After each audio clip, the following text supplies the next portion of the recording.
Election officer sa Sultan sa Barongis sa Maguindanao del Sur gipusil patay sa lambayong Sultan Kudarat. Commission on Elections gikondena ang krimen. Samtang nagbugna na og Special Investigation Task Group kalabot sa pagpatay. Ano ang report ni Abby Caballero?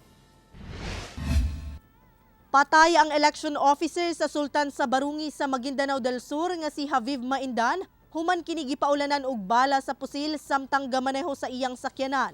Sakay sab sa front seat sa sakyanan ang escort ni ini nga si Rolly Dilanggalen nga swerteng wa nasamdan sa insidente.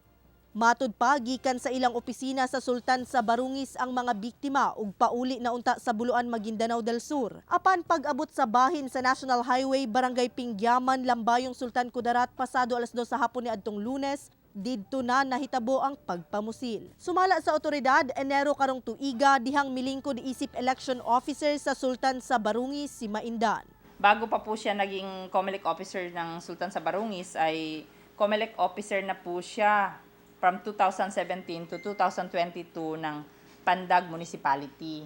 And may coordination naman po yung kapulisan natin ng Sultan sa Barongis kay COMELEC officer na kung meron siyang mga natatanggap na threat is mag-coordinate lang po sa nila. Pero so far naman po wala naman pong nasabi na gano'n. Wala pa matumbok sa kapulisan ang motibo sa pagpamusil, apan dako matud pa ang posibilidad nga may kalabutan kini sa trabaho sa biktima. Sa ngayon, wala pa, hindi pa tayo pero mostly it is dahil nga po sa trabaho natin, hindi po ba, pwede po natin matingnan yung anggulo na yon.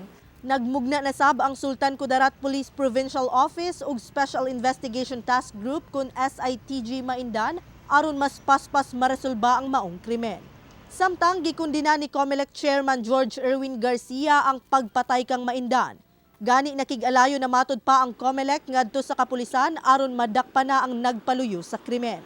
Sa iyang official statement, may pasalig kini nga suportado nila ang nahabiling banay sa pagsinggit og hustisya ug andam sab matud pa silang mutabang sa mga panginhanglanon sa kabanay sa biktima. Kauban si Gary Balantay sa kamera. Ako si Abby Caballero para sa One Mindanao.